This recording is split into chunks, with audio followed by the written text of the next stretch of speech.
नमस्कार, आप देख रहे हैं आपकी खबर आपका फायदा। मैं हूं दीपक यादव। जी बिजनेस की मुहिम ऑपरेशन हफ्ता वसूली का बड़ा असर हुआ है। सरकार फर्जी तरीके से लोन देने वालों और फिर उनकी वसूली के लिए गैर कानूनी तरीके अपनाने वालों पर सख्ती करने जा रही है। सरकार एक कानून लाने जा रही है जिसके तहत ऐसे लोगों पर न सिर्फ जुर्माना लगेगा बल्कि जेल भी भेजा जाएगा। आज हम बात करेंगे क्या प्रस्तावित कानून काफी है या कुछ और करने की जरूरत है। लेकिन पहले ये रिपोर्ट देखिए।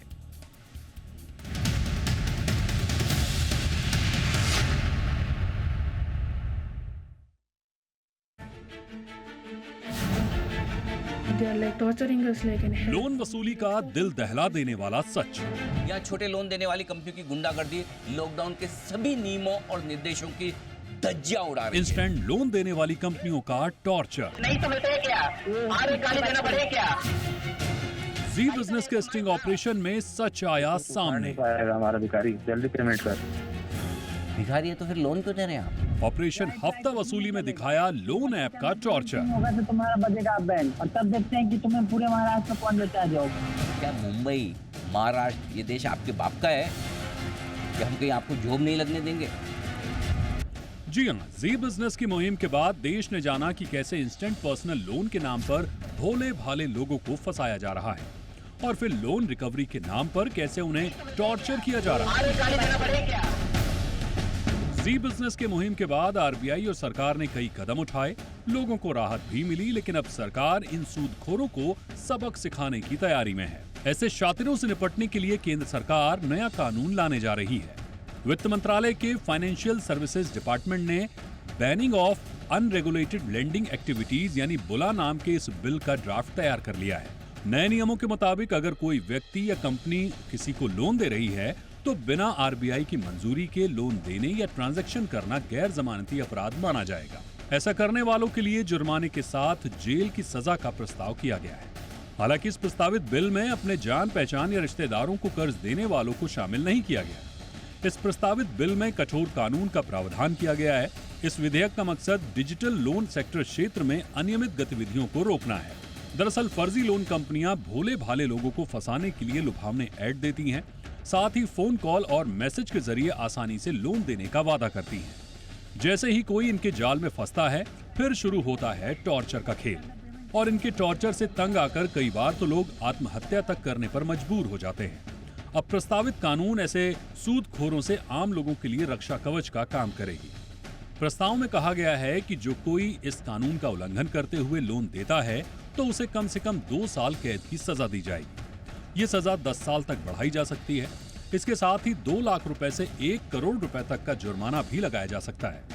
प्रस्तावित मसौदे के मुताबिक केंद्र सरकार और राज्य सरकारें नियम बना सकती हैं। साथ ही केंद्र सरकार को अथॉरिटी बनाने का अधिकार होगा जो लेंडर्स का डाटाबेस तैयार करेगी। इस अथॉरिटी को सुविधा देनी होगी कि लोग ऑनलाइन लेंडर्स के बारे में पता लगा सकें। प्रस्तावित मसौदे में वसूली के लिए गैर कानूनी तरीकों के इस्तेमाल पर भी सजा का प्रावधान है। रिकवरी के लिए गैर कानूनी तरीकों के इस्तेमाल पर 3 से 10 साल की सजा का प्रावधान किया गया है। अगर मामला कई राज्यों और केंद्र शासित प्रदेशों तक फैला है तो मामले की जांच सीबीआई को सौंपी जाएगी। सरकार ने बुला यानी banning of unregulated lending activities विधेयक पर सभी स्टेक होल्डर्स से 13 फरवरी तक सुझाव मांगे हैं। ब्यूरो रिपोर्ट जी। तो जी बिजनेस की मुहिम के बाद सरकार ने बड़ा एक्शन लेते हुए इस पर कड़ा कानून लाने की तैयारी कर रही है। इस पर जी बिजनेस के मैनेजिंग एडिटर अनिल सिंघवी ने सरकार के इस कदम की तारीफ की है। आपको सुनाते हैं।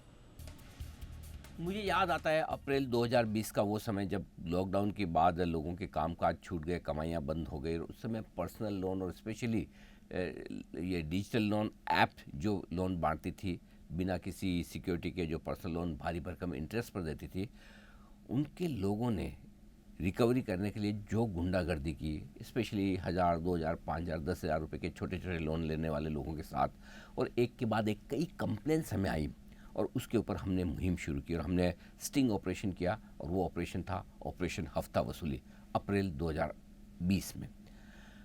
उसका बड़ा असर हुआ, थोड़ी गुंडागर्दी कम हुई, एक्शन हुआ। आरबीआई ने भी काफ़ी एक्शन किए, गाइडलाइंस बनाई।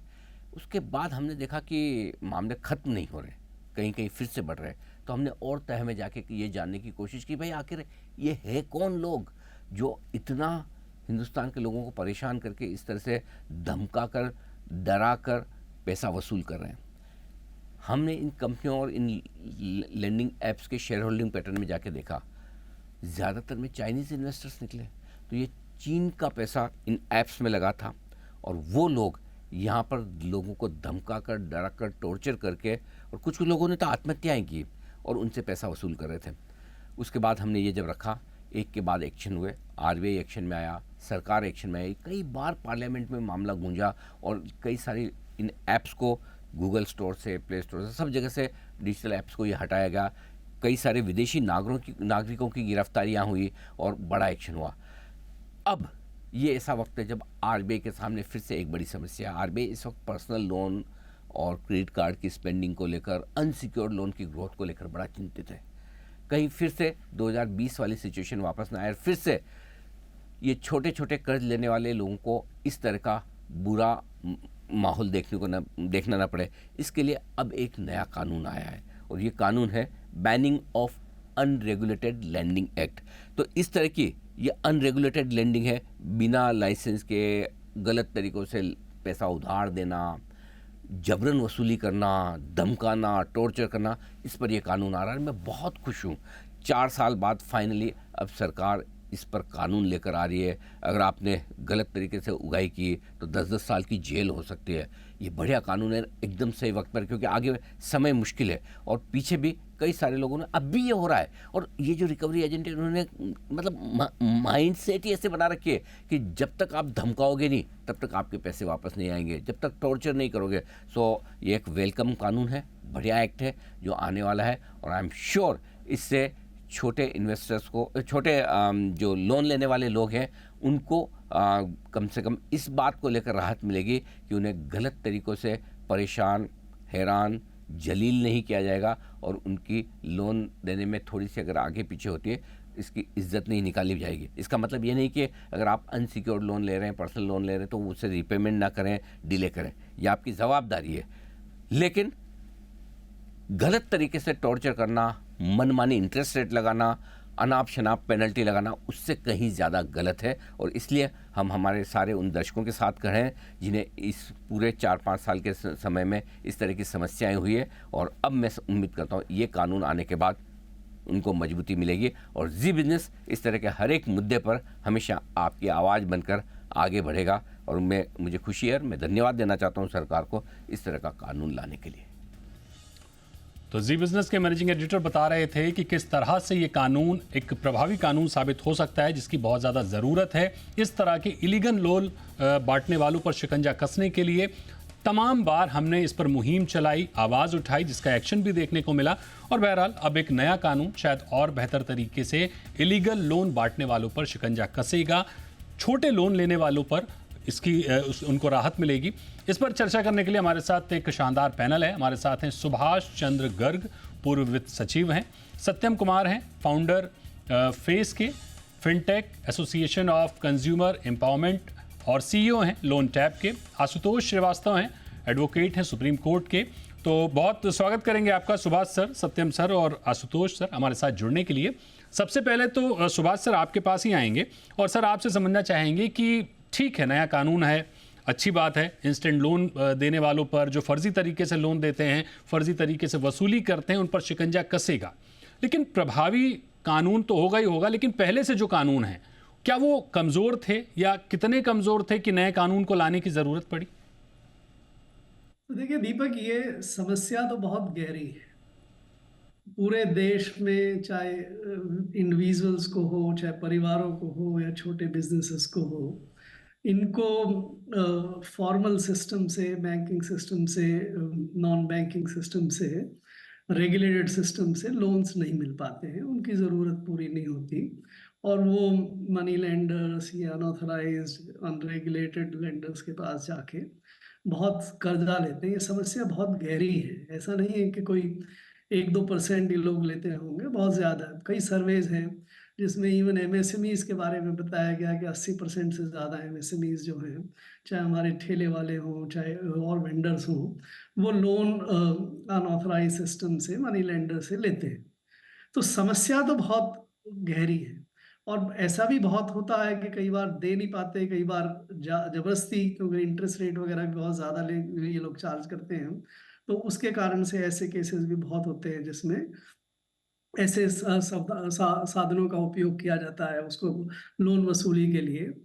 तो ये समस्या तो गहरी है, लेकिन समाधान जिस पे आपका सवाल है कि अगर हम एक ये एक्ट ले आते हैं, अभी तो इस एक्ट को का ड्राफ्ट बना के इस पे कमेंट्स के लिए राज्यों को भेजा गया है और सभी संबंधित लोगों को भेजा गया है, फरवरी तक का समय दिया है, उसके बाद आएगा, फिर उसके बाद पता नहीं कब कानून बनेगा या नहीं बनेगा, लेकिन एक बार मान के चलिए कानून बन भी जाए तो ये कानून अगर आप देखें तो ये 2019 में एक कानून बना था देश में जो डिपॉजिट्स, अनरेगुलेटेड डिपॉजिट्स को कंट्रोल करने के लिए बनाया। जी। ये कानून लगभग उसी भाषा को इस्तेमाल करता है, उसी स्ट्रक्चर को इस्तेमाल करता है जो डिपॉजिट्स के कानून को के लेके बनाया था, क्योंकि डिपॉजिट्स की भी समस्या बहुत ज़्यादा देश में, छोटे छोटे लोगों से डिपॉजिट लेके और वो डिपॉजिट्स गायब हो जाती है, फिर नहीं मिलते हैं। तो इसकी इफेक्टिवनेस को देखने के लिए अगर एक पैमाना अगर आप इस्तेमाल करना चाहें जी। तो वो ये कर सकते हैं कि 2019 के अनरेगुलेटेड डिपॉजिट एक्ट पे क्या हुआ। मैंने कोशिश की कि ये डेटा मुझे मिले कि अनरेगुलेटेड डिपॉजिट्स एक्ट में कोई केस हुए देश में या नहीं हुए, कितने लोगों को उसमें रिलीफ मिली, वो डेटा ही नहीं अवेलेबल है। उसके बारे में जो एनेक्डोटल एविडेंस है वो ये है कि उस एक्ट में कुछ भी हासिल नहीं। ओके। इसी तरह से अगर ये एक्ट बन जाता है, क्योंकि इसकी जो धारणा है, इसका स्ट्रक्चर है कि भाई आपने कह दिया कि आज से अनरेगुलेटेड एंटिटीज जो हैं वो लोन नहीं देंगे और वो बैन किया जाता है और इलीगल है, अगर कोई देता है पकड़ा जाता है तो उसको सजा मिलेगी। ठीक। अब लाखों लोग जो आज के दिन दे रहे हैं, क्या आप वो पकड़ सकते हैं? कौन कौन कंप्लेंट करेगा? आपके पास कौन आएगा? उसके बाद क्या कार्रवाई होगी? और उसको अब आप उधार में कोई चीज दुकान पे जाके भी खरीद लेते हैं, वो भी लोन है। लोन क्या है, लेंडिंग क्या है? तो मुझे जो लगता है कि प्रैक्टिकल इसका उपयोग जितनी हम संभावना और जितनी हम आशा कर रहे हैं उस तरह का नहीं है। बिल्कुल। आशुतोष जी, आपसे मेरा इस पर सवाल ये बनेगा कि कानून पहले भी था, नया कानून आएगा, शायद वो और बेहतर होगा, लेकिन दिक्कत कहाँ है? दिक्कत कानून में है या कानून के पालन होने में? जैसा कि अभी सुभाष सर कह रहे थे कि प्रयास बहुत हुए हैं, लेकिन शायद वो धरातल पर उस तरह का रिस्पॉन्स हमें दिख नहीं पाता है।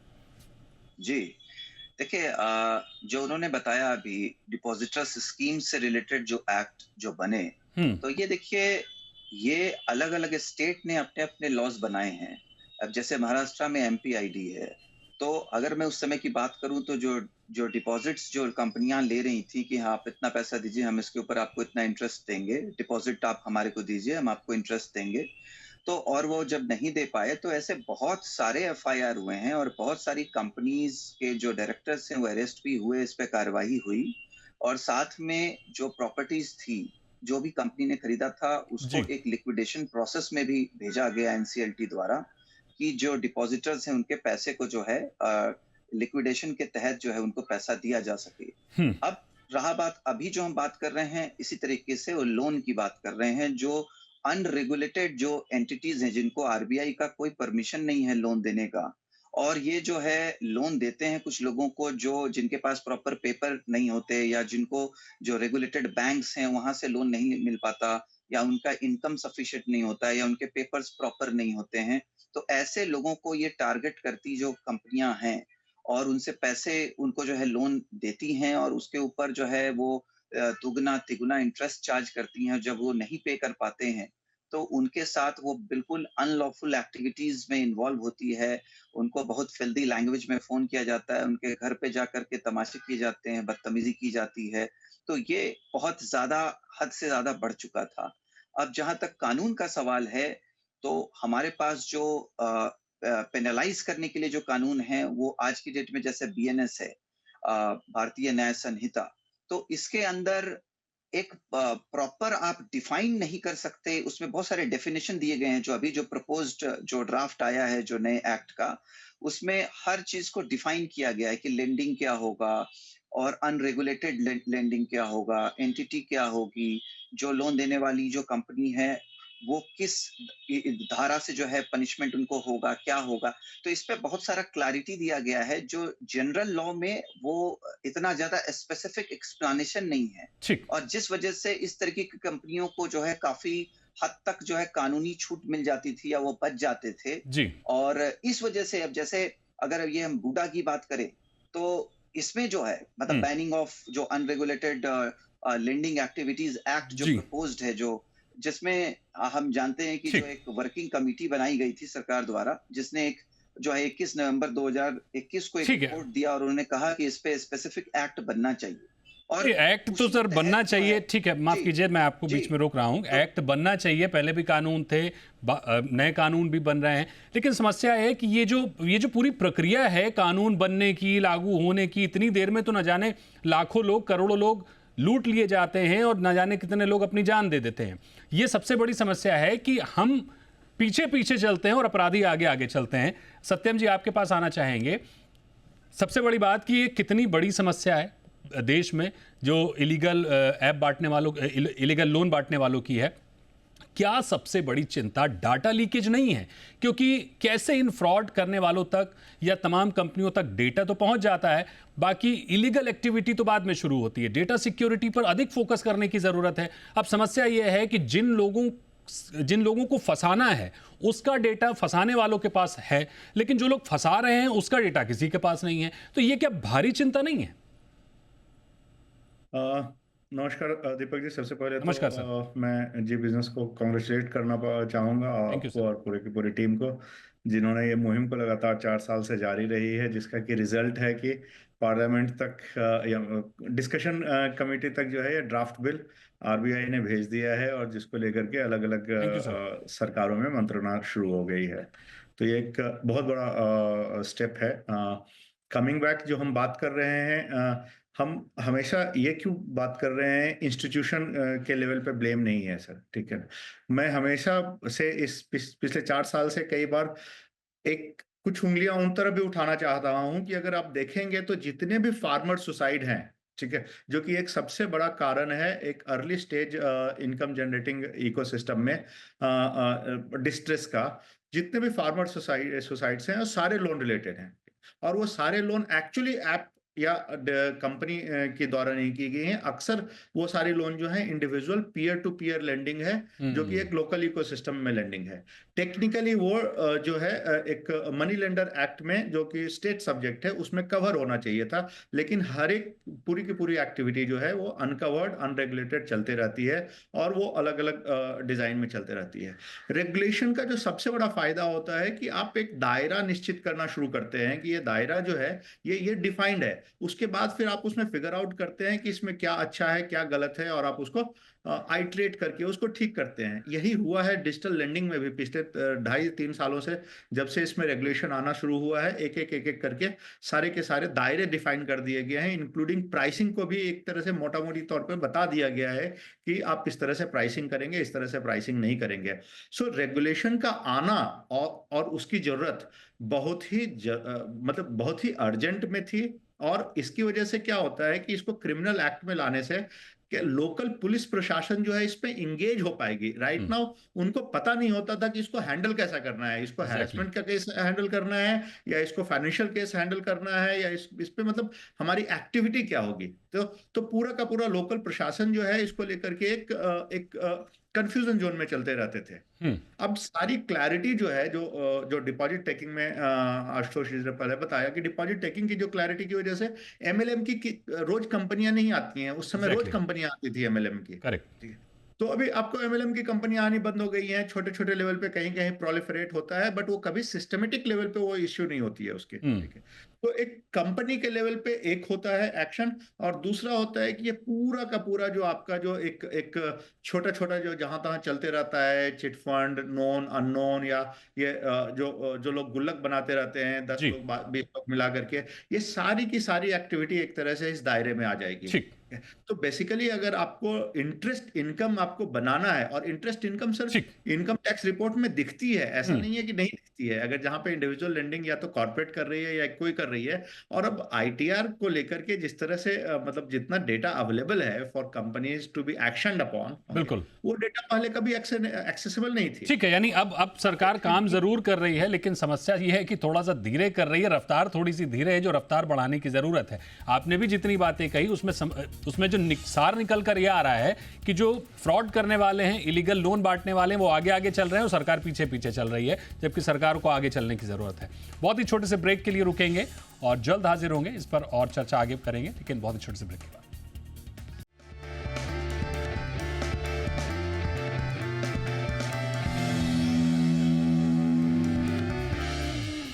ब्रेक के बाद स्वागत है आपका आपकी खबर आपकी फायदा में, और लौटते हैं अपने मेहमानों के पास और इस चर्चा को आगे बढ़ाते हैं कि किस तरह से ये जो इलीगल लोन देने वाले लोग हैं इन पर लगाम कसेगी। नया ड्राफ्ट, नया कानून आ रहा है, वो किस तरह से लगाम लगाने की कोशिश करेगा। सुभाष सर आपके पास आएंगे, बहुत ही शॉर्ट में आंसर चाहेंगे 30 सेकंड में, कि सबसे बड़ी समस्या तो छोटे लोन की है, 2000, 5000, 10,000 के लोन की। तो क्या अगर सरकारी बैंक या प्राइवेट बैंक इस तरह से कोई इकोसिस्टम क्रिएट करते हैं कि लोगों को इतने छोटे लोन भी मिल सके, तो इस समस्या का समाधान निकल सकता है? और क्या इतना मैकेनिज्म है बैंकों के पास या प्राइवेट बैंकों के पास कि ये प्रयास किया जा सके?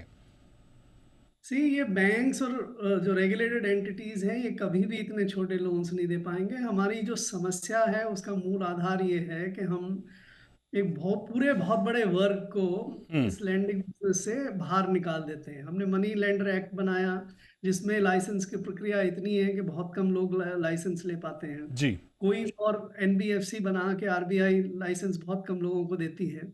तो कुल मिला के सारा का सारा जो लैंडिंग बिजनेस है, छोटा लैंडिंग बिजनेस, वो कानूनी दायरे के बाहर है और इसीलिए वो इलीगल भी ज्यादा बनता है। अगर हमें वास्तव में कोई सोल्यूशन चाहिए तो हमें इनको कोऑप्ट करके, ठीक है, इनको सिस्टम को लाके इनको अंदर लाना और इनको कानूनी रूप से लोन देने के लिए लायक बनाना, तभी हम सोल्यूशन पा सकेंगे। इस तरह से हम सोल्यूशन नहीं पा सकते। बिल्कुल, यानी ये प्रयास हो कि ये जो इलीगल तरीके से काम कर रहे हैं ये लीगल तरीके से करने लगे, लेकिन ये जो वसूली है और इन सब चीज़ों को, इन पर लगाम लगे और इनको किसी तरह से सिस्टम में लाया जाए। ये आपकी राय है। आपसे मेरा सवाल होगा आशुतोष जी, बहुत ही शॉर्ट में आंसर चाहूँगा कि क्या सारी जिम्मेदारी वित्त मंत्रालय की है? क्योंकि हम इस तरह के जो इलीगल लोन है इनका बाकायदा इश्तिहार देखते हैं, तमाम जिम्मेदार वेबसाइट पर इनके ऐड देखते हैं, होर्डिंग्स लगे होते हैं, रेलवे में हम इनके ऐड देखते हैं। तो क्या लोकल अथॉरिटीज़, रेलवे या विज्ञापन देने वाली कंपनियां, इन पर थोड़ा सा फिल्टर लगाया जाए, इन पर थोड़ा शिकंजा कसा जाए, तो इस तरह के लोन ऐप लोगों को घेर ही नहीं पाएंगे? जी जी जी बिल्कुल। अभी जैसे सत्यम जी ने भी इस बात को कहा कि क्या होता है कि जब कोई कंप्लेंट लेकर के जाता है अथॉरिटी के पास जी, तो अथॉरिटी को ये देखना होता है कि उस किस कानून के तहत एक्शन लेगी। अब अगर कोई इस तरह से लेकर के जाए कि इसमें ये इश्तिहार निकला है और ये ऐसा है, इसके ऊपर आप कार्रवाई कीजिए, तो या तो वो सिविल नेचर का उसको समझ के चलेंगे कि ये सिविल नेचर का इशू है तो आप हमारे पास मत आइए, आप इसको जो है कोर्ट में लेके जाइए, या आप कोई दूसरे आरबीआई में जाइए, वहां से आप जो है इसको नोटिफिकेशन करवाइए, ऑर्डर करवाइए, जो करवाना है करवाइए। लेकिन जब कानून में जब क्लैरिटी रहेगी कि यहाँ पे पेनल चार्जेस भी लगाए जा सकते हैं, ऐसा करने पे पनिशमेंट प्रेस्क्राइब्ड है, तो जो है इसमें एफआईआर हो सकता है, इसमें कार्रवाई की जा सकती है। ठीक बात है। कानून में क्लैरिटी सबसे ज्यादा इंपॉर्टेंट है। नया कानून जो आ रहा है उस पर ड्राफ्ट है, 13 फरवरी तक जो स्टेक होल्डर्स हैं उनसे इस पर सुझाव मांगे गए। जाहिर तौर पर यह कानून पुराने कानून से तो बेहतर होगा ही। एक अंतिम सवाल सत्यम जी आपसे लेना चाहेंगे कि ठीक है, जो देश में बैठे इलीगल लोन वाले लोग हैं उनको तो काबू में किया जा सकता है, लेकिन जो विदेश में बैठे इस तरह का संचालन कर रहे हैं उन पर कैसे लगाम लगेगी? शॉर्ट में आंसर चाहेंगे सर। दोनों। एक तो मैं बता रहा हूँ कि छोटे लोन करने के लिए सरकार ने UPI on credit on UPI enable किया है, जो कि एक गेम चेंजर है। पिछले साल ही इनेबल किया गया है। थोड़ा टाइम लगेगा but it will solve for the ecosystem. दूसरा जो आपने बोला कि जो विदेश में बैठे हुए हैं वो कैसे होंगे, ये पूरा का पूरा जो मनी ट्रांसफर जो मैकेनिज्म है उसी को करना पड़ेगा, क्योंकि ये पूरे मास्क्ड आईपी से होते हैं। लेयर्ड स्ट्रक्चर में होते हैं, और इसको करने का जो है ये डिजिटल मतलब मिनिस्ट्री ऑफ इंफॉर्मेशन टेक्नोलॉजी के इंटरवेंशन से होगी। इसमें मुझे नहीं लगता है कि फाइनेंस मिनिस्ट्री या होम मिनिस्ट्री का बियॉन्ड अ पॉइंट इसमें कुछ ज्यादा स्कोप है इसको इम्प्लीमेंट करना। It's all about digital tracing and implementing. ठीक है, यानी 100 बात की एक बात यह है कि जाहिर तौर पर ये जो नया कानून है ये बेहतर हो सकता है पुराने कानून के मुकाबले, लेकिन जो समस्या है वो समस्या बहुत बड़ी है। इसलिए बहुत बड़ी है क्योंकि जो पूरे देश में हम जिस तरह के आंकड़े देख रहे हैं, जिस तरह की शिकायतें देख रहे हैं कि लोन लेकर लोन देना समस्या नहीं, लोन वसूली करने की ज़्यादा बड़ी समस्या है, जिससे लोगों को आत्महत्या तक करनी पड़ जाती है। तो जाहिर तौर पर नए ड्राफ्ट में काफ़ी अच्छे नियम हैं और वो पालन हो और बस सरकार आगे आगे चले, जिसका हम बार बार उम्मीद करते हैं कि अपराधी आगे ना चलें, फ्रॉड करने वाले आगे ना चलें, आगे सरकार चले और इन पर लगाम लगाए। प्रयास यही होना चाहिए। बहुत शुक्रिया करेंगे आपका सुभाष सर, सत्यम सर और आशुतोष सर हमारे साथ जुड़ने के लिए और इस खबर पर विस्तार से हमारे दर्शकों को राय देने के लिए। ये हमारी पहल थी, हमारी मुहिम थी, लगातार जारी रहेगी इस तरह के इलीगल लोन बांटने वालों पर और किसी तरह से भी जालसाजी करने वाले लोगों पर। आज के शो में फिलहाल इतना ही। वक्त है एक ब्रेक का, आप बने रहिए जी बिजनेस के साथ।